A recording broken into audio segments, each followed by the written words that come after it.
Dr. Molefi Oliphant is one of those South Africans who've played a significant role in the history of football in the country. The former SAFA President was in charge when some of the most significant events took place, including winning the rights to host the 2010 FIFA World Cup.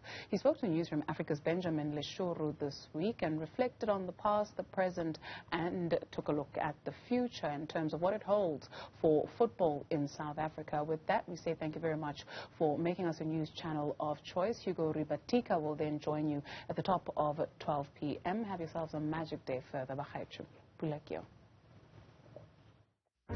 Hello everyone, and welcome to this special broadcast on Newzroom Afrika. And it's special because we are today sitting down talking to a man who needs no introduction, actually, who has been part of South African football for the longest time. Well, certainly when we were growing up in the townships, we knew this gentleman as the one at the peak or at the top of South African football. And that day, Molefi Oliphant is joining me this day to talk about the past, the present, and possibly the future of South African football.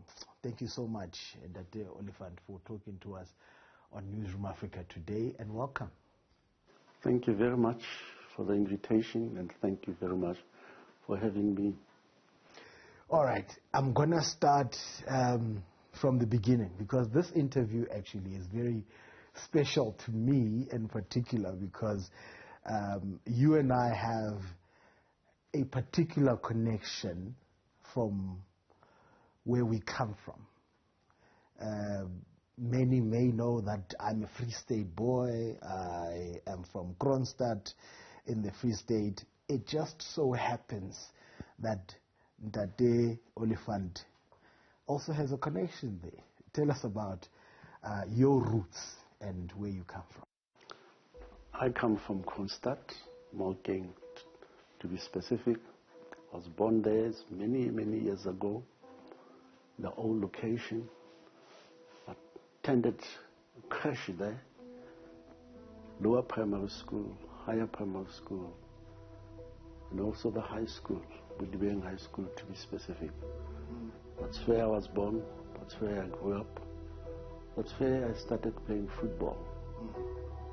And to me, Kronstadt is my roots. How was it? How was it growing up there? Like any other township, or like any other town or black township in South Africa. During those times, yeah. During those times, we grew up in a very good environment where we are nurtured, where we are taught, amongst other things, humility and respect, and grew up in that environment where you're given an opportunity to excel in whatever space you wanted to excel.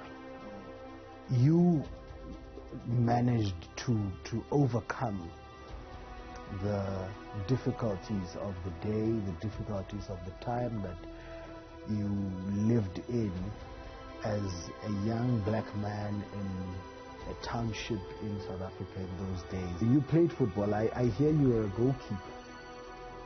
Yes, I was. Without hooting my horn. During those days, I think I managed to be one of the best. Yeah. During those times in our township. Marabastad played there for Good Hope Football Club. And I grew up in that environment where I was encouraged to do the best. Yes, I was a goalkeeper, let alone the body which you see today. I was young, slender, in a position to do what Rowan Williams did over the first few days. Yeah, then you were very good. If you could do what Ronwen Williams did for the country. And we'll talk about Bafana Bafana a little bit later. But then you took your football, you didn't go play it professionally, but you still had the desire. You still kept in there, how do you now decide I'm gonna go into administration at some point? To be specific, in 1968, I joined my mother in Bophelo. She was a nursing sister. And I continued playing football.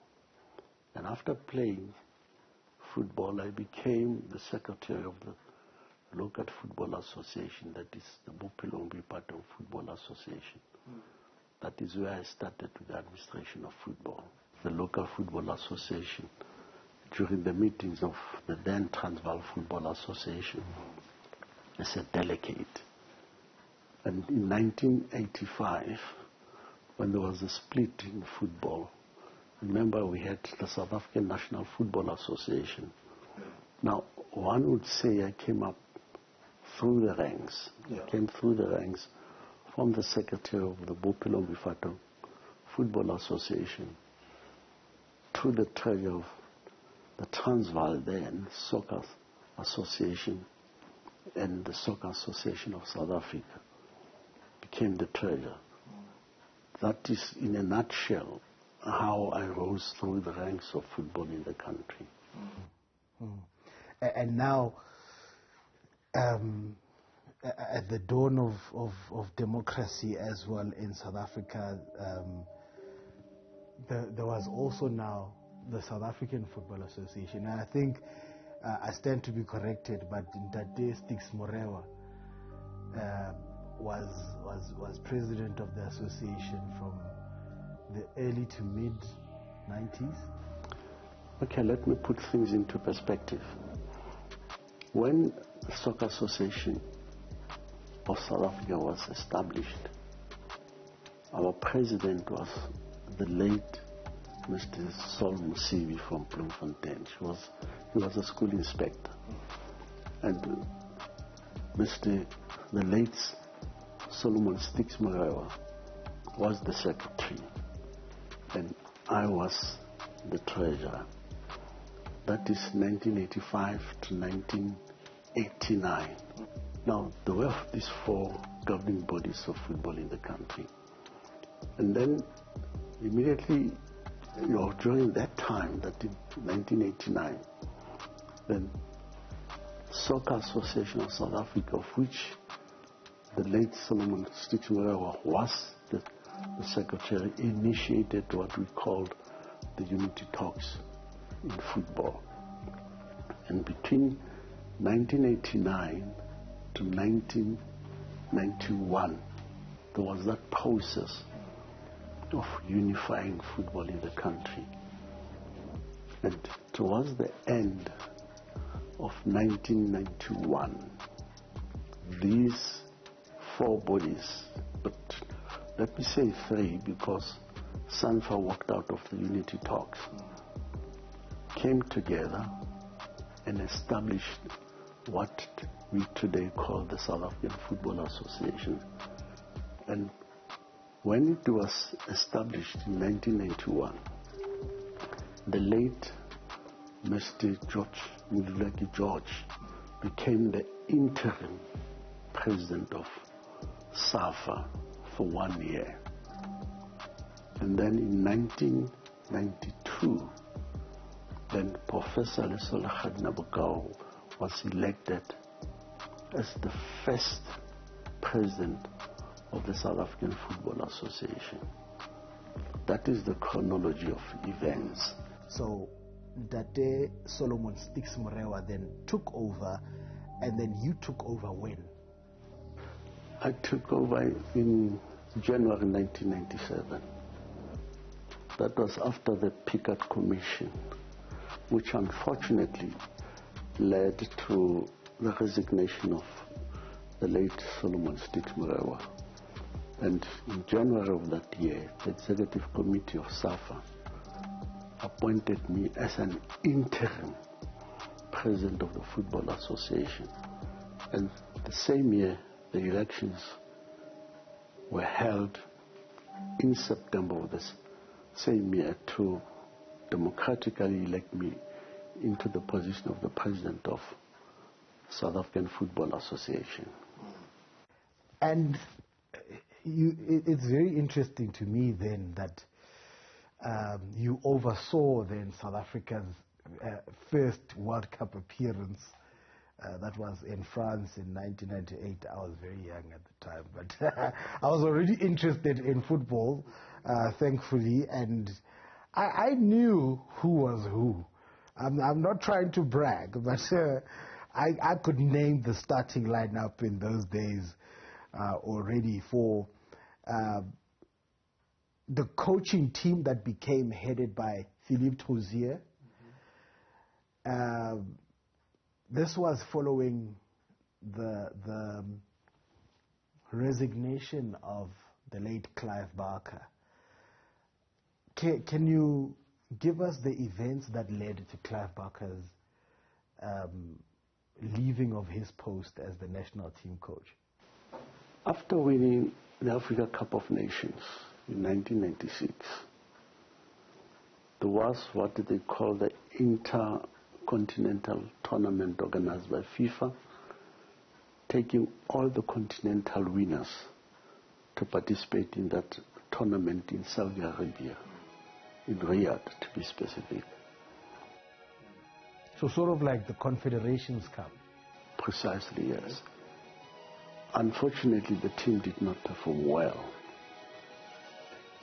And at that time, the late Clive Barker was the coach. And after the team did not perform well, he had to resign as the coach. Was he pushed to do the honorable thing? Let me take your last word, the honorable thing. Now, a person is not pushed to do an honorable thing. It becomes voluntary because of the performance of the person. And I want to stick on your last word, to do the honorable thing, that phrase, to resign. But did he not jump because he knew the push was coming? Well, I was not in his mind to make that determination.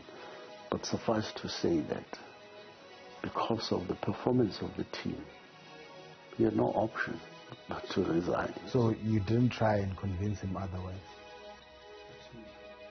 To remain. The results, in my view, forced him to take the decision he took. Hold it right there, Dr. Molefi, because we're going to continue shortly after the break. We're just going to drink some water, and I hope you will do that too, because we're with a well of knowledge of South African football. Stay with us.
Thank you so much for staying with us here on Newzroom Afrika, and we are still with a very, very special guest here, Molefi Oliphant, the erstwhile president of the South African Football Association, and he's giving us the history, giving us the lessons when it comes to where South African football comes from, and are we headed in the right direction? We'll find out. Do you have any regrets about hiring Philippe Trouzier? some of the team members have explicitly said they did not enjoy working with him. When a coach, in my view, is appointed, all the necessary requirements have been dealt with. And at that point, the point of appointment, one could not deduce or predict what was going to happen after the appointment. But at the point of appointment, he was a suitable coach for the national team. But after the fact? No one can predict what happens before the fact. In retrospect, do you think it was a mistake? It wasn't. It wasn't a mistake. Because why should you go and do something and thereafter you say it is a mistake? That's my view. I know it is a point that can be debated. But as I say to you now, and to the viewers, that at the point of appointment, he was a suitable candidate for the position. What happens thereafter, unfortunately, no one has control over it. But the mere fact that you could not continue after the World Cup in 1998 tells the story. All right, let's move on to this now. Another thing happened in 1998, and that was the rise of one Sepp Blatter to power in terms of world football and being the head of the world governing body FIFA. How much of a role did you play in his rise to power?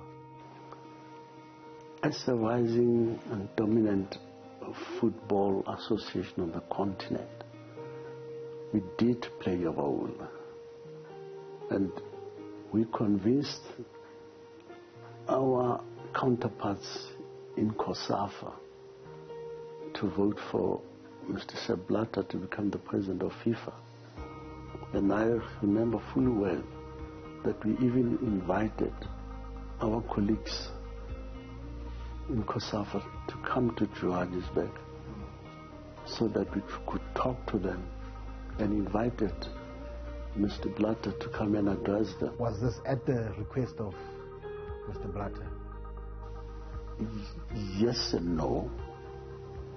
No, in the sense that we found from our side that it was necessary that he should become the president of FIFA, because he knew all the dynamics of FIFA. Remember, he was the Secretary General of FIFA. And at that point... At the João Havelange time. And at that point, from our side, we saw him to be a suitable candidate. That is the no part of it. The yes part of it, obviously, he did come to us and ask for assistance. To lobby. Lobby for him. Or was it part of the deal that, look, you vote for me, I'll give you the World Cup? I wouldn't say it was part of the deal. And let me talk about the World Cup. In 1994, at the Ritz Hotel, when we attended the World Cup, and in that group it was the late Solomon Stitchmurawa, the late John Lane, Dr. Kazam Tawu, Brian Mount, and myself. And we said, we can host the World Cup. And I remember the late Stitchmurawa saying... This was in 94, really? 94. And Stitchmurawa said to me, Ollie, listen, man, these Americans are not a football playing country, but they're hosting the World Cup, and we can do it because we are a football playing country. And when we came back home, he wrote a letter of intention to FIFA that we are in a position to host the World Cup. Therefore, the seed was in 1994. So there's a name that I seem to remember very well, probably in 2000, the name of Charles Dempsey. What does it mean to you? It broke our hearts. Yeah. Because we lost the World Cup for 2006. The reason was that he abstained from voting for us, despite the fact that Oceanic, where he was the president, promised to vote for us. For us, it was really a very, very sad moment. But on hindsight, maybe it was good, because we were given enough time to prepare ourselves for 2010. Maybe it was a blessing in disguise. As much as we are heartbroken. You know, and talking about that heartbreak, I just wonder where you found the strength to go again, because I remember the whole country was devastated. I remember you couldn't walk anywhere without seeing a car that had some profanities directed at the world's governing body because of what had happened. People, tears all over the place when the announcement was made, and when President Blatter took out the envelope and said Deutschland instead of South Africa. How did you come back home and regroup and say we're going back? Immediately after what happened, what later on Mr. Blatter called the Three Musketeers, we reconvened and said, okay, let us review what has happened, and if there's any other possibility of taking this process forward. And in our discussion, we said, okay, let us take this matter further to court.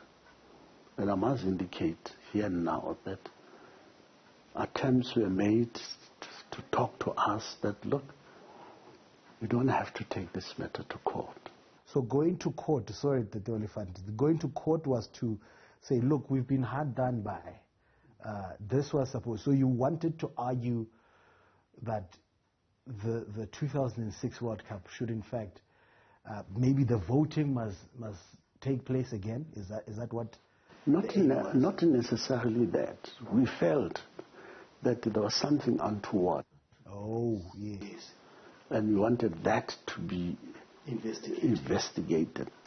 2004, when the announcement was made, the stark contrast to what had happened 4 years earlier, this time around, tears of joy, hugging, high-fiving, everything. Do you wish, though, with all the work that you did, the groundwork, do you wish that you had stayed long enough to see it to pass, the 2010 World Cup?